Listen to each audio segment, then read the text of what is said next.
கார்த்தி தீபா சீரியலில் இன்றைக்கி ஒரு சூப்பரான பரபரப்பான எபிசோடு வந்திருக்கு. அதுக்கு முன்னாடி வீடியோ பிடிச்சிருக்கு, நான் லைக் பண்ணிட்டு பார்த்து சப்போர்ட் பண்ணுங்கள் ஃப்ரெண்ட்ஸ். ரியா வந்து கையில் வந்து காய்கறி வெட்டுற பொருளை வச்சுட்டு ராஜேஸ்வரியை மிரட்டிகிட்டு இருக்காங்க. ஏன் அவங்க எனக்கு உதவி செய்ய தான் வந்தாங்க, ஓ அப்படியா விஷயம் அப்படின்னோன்னா கையில் இருந்து பொருளை எடுத்துடுறாங்க கழுத்தில் இருந்து. அடுத்தது வந்து பேச ஆரம்பிக்கிறேன், ஆமாம் எதுக்கு நீ வந்து தேவையில்லாமல் பயந்துட்டு இருக்க, ஏதாவது ஒரு பிரச்சனை பண்ணிட்டே அப்படின்னா. ஆமாம் அப்படின்னு சொன்னோன்னே பயப்படுறாங்க ராஜேஸ்வரி. என்ன பண்ணிட்டு வந்திருக்க அப்படின்னா, அதான் நான் நகை இதெல்லாம் எடுத்துகிட்டு வந்துட்டேன்ல, அதனால தான் எனக்கு பயமாக இருக்குது, நீங்கள் மாட்டி விட்டுட்டீங்களான்னு. சாச்சா நீ தான் எனக்கு வந்து என் பொண்ணுக்கிட்டேயே நிறைய வந்து பங்களாலாம் வாங்கி தரேன், வைரம் இதெல்லாம் கொடுக்குறேன்னு சொல்லியிருக்கேன்ல, அப்புறம் எதுக்கு நான் உன்னை வந்து மாட்டி விட போகிறேன் அப்படின்னு சொல்கிறாங்க. நீங்கள் இப்போ இதே மாதிரியே என்கிட்ட வந்து ஏமாந்துக்கிட்டே கடங்க, அப்போ தான் வந்து நான் இந்த வீட்டில் வந்து இருக்கிறது வெளியில் யாருக்கும் தெரியாது அப்படின்னு வந்து ரியா வந்து யோசிச்சுக்கிட்டு நக்கலாக சிரிச்சுக்கிட்டு இருக்காங்க. இந்த பக்கம் வந்து சாமியாரை பார்க்குறதுக்காக வந்து ரம்யா வந்து தீபாவை அழைச்சிட்டு இந்த பக்கம் வராங்க. வந்தோன்னே ஒரு சின்ன சாமியார் வந்து பேசுகிறாங்க. இங்கே பாருங்கம்மா, கொஞ்சம் வெயிட் பண்ணுங்கள், சாமி வந்து அருள் வாக்கு சொல்கிறதுக்காக வந்து உட்காந்துருக்காங்க. அது வரைக்கும் நீங்கள் வந்து அவர் யாரை ஃபஸ்ட்டு கூப்பிட்றாங்களோ, ஆல்ரெடி பாருங்கள் இத்தனை பேர் வந்து காத்திருக்காங்க. அவர் மனசுக்கு வந்து யாரை முதல்ல பார்க்கணுன்னு தோணுதோ அவங்களுக்கு தான் வந்து இந்த கிடைக்க போகுது அதிர்ஷ்டம், அது யாருக்குன்னு தெரியலை, வெயிட் பண்ணி பாருங்கள் அப்படின்னு சொன்னோன்னே, என்ன இது இவ்வளோ பெரிய சாமியாரா அப்படின்னு வந்து தீபா வந்து ஆச்சரியப்படுறாங்க. ஆமாம் அங்கே பாரு அப்படின்னு சொல்லிட்டு அவர் தனியாக வந்து தியானம் பண்ணுற மாதிரி வந்து பில்டப் பண்ணிக்கிட்டு கொடுத்துட்ருக்காங்க. பரவாயில்லையே, நம்ம நினச்சதோட ஓவர் பில்டப்பால் பண்ணிக்கிட்டு இருக்கான், ஓவராக சொல்லி வந்து மாட்டிக்காமல் இருந்தால் சரி அப்படின்னு ரம்யா வந்து நினச்சிக்கிட்டு இருக்காங்க. வீடியோ ஃபுட்டேஜ் வந்து ரியா வந்து பண்ண வேலையை வந்து அந்த மண்டபத்தில் வந்து திரும்ப திரும்ப போட்டு பார்த்துக்கிட்டு இருக்காங்க. இப்போ என்ன பண்ணுறதுன்னு தெரியல. அந்த ஃபோட்டோகிராஃபர் வந்து வீடியோகிராஃபர் யோசிச்சுட்டு இருக்காங்க. இப்போ வந்து நம்ம வந்து ரியா கிட்டேயும் வந்து பிரச்சனை பண்ண முடியாது, அதே மாதிரி இந்த பக்கம் கார்த்தி வீட்டிலேருந்து வந்து கேட்கலான்ட்டு வராங்க. இப்போ வந்து அதிகாரிகளும் வந்து தேடினா இப்போ யாருக்கிட்ட என்ன பதில் சொல்கிறது, பேசாமல் இந்த ஊரை விட்டு போயிடுறது தான் நமக்கு நல்லது அப்படின்னு யோசிச்சுட்டு இருக்கப்ப, நம்ம ஏன் பயந்துட்டு பேசாமல் இதை வந்து கொடுத்துடலாமா அப்படின்னு, ஃபுட்டேஜ் இப்போ கொடுத்துட்டா நிம்மதியாக இருக்கலாம்ல அப்படின்னு யோசிக்கிறப்ப அதிகாரிங்க கிட்ட அப்போ தான் வந்து கரெக்டாக வந்து ஃபோன் வருது. என்னடா யார் ஃபோன் பண்ணுறா அப்படின்னு பார்த்தா ரியா தான் பண்ணுறாங்க.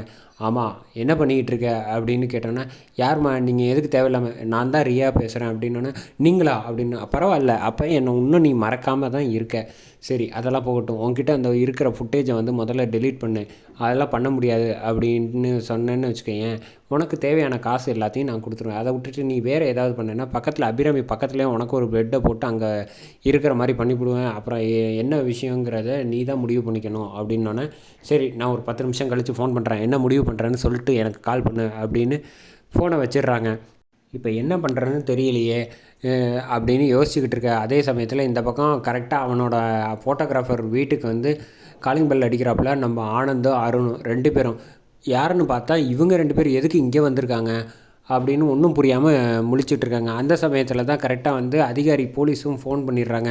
உங்ககிட்ட ஃபுட்டேஜ் இருக்குல்ல, அதை எடுத்துகிட்டு வா அப்படின்னு சொன்னோன்னே, ரியாவோட ஃபுட்டேஜ் எதுவுமே என்கிட்ட இல்லை, நீ சும்மா கதை அளக்காத, நீ யார் என்னங்கிறது எனக்கு நல்லாவே தெரியும், இப்போ இன்னும் ஒரு 10 நிமிஷத்தில் நீ வந்து இங்கே வர, அப்படி வரலைன்னு வச்சுக்கேன் நான் அங்கே வருவேன், ஒழுங்காக ஃபுட்டேஜ் இல்லைன்னு பொய் சொல்கிற வேலையெல்லாம் வேறு யார்கிட்டையாவது சொல்லு, நீ உங்ககிட்ட கண்டிப்பாக இருக்குன்னு எனக்கு நல்லா தெரியும், எடுத்துகிட்டு வா அப்படின்னு சொல்லிடுவாங்க. என்னடா இது 3 பக்கம் ஆனால் அடிக்கிறாங்க, எங்கே போகிறதுனே தெரிலங்கிறப்ப இந்த வம்பே வேணாம், முதல்ல வந்து கிளம்பிடலாம் அப்படின்ட்டு இந்த பக்கம் மொட்டை மாடிக்கு போகாமல் சைடு கதவை திறக்கலாங்க. திறக்கிறப்ப அருண் வந்து ஃபோன் பண்ணி பார்த்தா சவுண்டு உள்ளே கேட்குது, உள்ளே இருந்துக்கிட்டே மறைக்கிறான்னா எனக்கு சந்தேகமாக இருக்குது. நான் போய் ஆனந்த வாசலில் நிற்க வச்சுட்டு அருண் வந்து மேலே மாடிக்கு போய் செக் பண்ணி பார்க்குறாங்க. பார்த்தா அவங்க அங்கேருந்து எஸ்கேப் ஆகி தப்பிச்சு ஓடுறாங்க. தப்பிச்சு ஓடுறத பார்த்தோன்னா அவன் தப்பிச்சு ஓடிக்கிட்டு இருக்கான், வா வந்து பிடிக்கலான்ட்டு அருணும் ஆனந்த் 2 பேரும் சேர்ந்து அவனை துரத்துறாங்க. பார்த்தா அந்த பக்கம் பின்னாடி போய் வந்து ஒரு வீட்டு காம்பவுண்டு பின்னாடி ஒளிஞ்சிக்கிறப்ப இவங்களால கண்டுபிடிக்க முடியல. அடுத்தது அந்த பக்கம் வந்து தீபாவா கண்ணு திறந்து, சாமியார் உங்களை தான் முதல்ல அருள் வாக்கு சொல்ல கூப்பிட்றாரு, உங்களுக்கு கிடச்ச மாபெரும் அதிர்ஷ்டம் வாங்க அப்படின்னோடனே, எப்பா நம்ம பண்ண பில்டப்போட இவன் ஓவர் பெர்ஃபார்மன்ஸ் பண்ணுறானே, பேசாமல் நிஜம்லேயே வந்து பெரிய சாமியார் ஆகிடுவானோ அவன் அப்படின்னு யோசிச்சுட்டு இருக்காங்க. ரம்யா உட்கார சொல்லிட்டு, உட்காருங்க தீபா, உங்களுக்கு என்ன பிரச்சனைங்கிறது எல்லாம் எனக்கு தெரியும், என் பேர் உங்களுக்கு எப்படி தெரியும்னு, நீங்கள் உங்கள் அத்தை அபிராமிக்கு வந்து இந்த மாதிரி நடந்திருக்கு, அவங்க வந்து அங்கே இருக்காங்க, அவங்கள காப்பாற்றணுங்கிறதுக்காக நீங்கள் என்கிட்ட உதவி கேட்டு வந்திருக்கீங்க, பரிகாரம் கரெக்டாக அப்படின்னோன்னு, ஆமாம் அப்படின்னு சொன்னோன்னு, எல்லாம் எனக்கு தெரியும், எனக்கு தெரியாது இந்த உலகத்தில் வந்து எதுவுமே நடக்காது அப்படின்னு சொல்லுங்கள் சாமி அப்படின்னு பரிகாரத்தை சொல்லுங்கிறாங்க. பரிகாரத்தை மறந்துட்டாப்புல திருன்னு முழிச்சிக்கிட்டு இருக்காப்புல. உடனே வந்து மேலே பார்த்து வானத்தை பார்த்து சொல்லு, இவங்க நம்மளை நம்பி வந்திருக்காங்க சாமி, மேலேருந்து வானத்தை பார்த்து எனக்கு சரியாக கேட்க மாட்டேங்குது, சொல்லுங்கள் அப்படின்ட்டு அந்த பக்கமாக போயிட்டு ஹெட்செட்டை மாட்டிட்டு வந்து பரிகாரத்தை மனப்பாடம் பண்ணிவிட்டு இந்த பக்கம் வராங்க.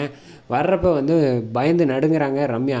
காதில் ஹெட்ஃபோனோட வர்றதுனால வந்து காதை சிக்னலை காட்டி எடுன்னு சொன்னோன்னே எடுக்கிறாங்க. எடுத்துகிட்டு ஒரு வழியாக வந்து உட்காந்து என்ன பண்ணுறது அப்படின்ட்டு பரிகாரத்தை மனப்பாடம் பண்ணதை கரெக்டாக மக்கப் பண்ணி சொல்லிடுறாப்புல. சொன்னோன்னா வந்து தீபா வந்து என்ன இப்படி சொல்கிறீங்க, இதெல்லாம் வந்து எனக்கு பழக்கமே கிடையாதே அப்படின்னு சொன்னோன்னா, இல்லை உன்னால் மிதக்க முடியும், அப்படி மிதந்தா மட்டும்தான் உங்கள் அத்தையை வந்து காப்பாற்ற முடியும், அப்படி இல்லைன்னா வச்சுக்க ரொம்ப கஷ்டம். காலையில் ஆரம்பித்து இந்த பரிகாரம் சாயந்தரம் சூரியன் மறையிற வரைக்கும் நீங்கள் செய்யணும், உன்னால் செய்ய முடியுமா அப்படின்னு கேட்குறாங்க. அதோட முடியுது எபிசோட்.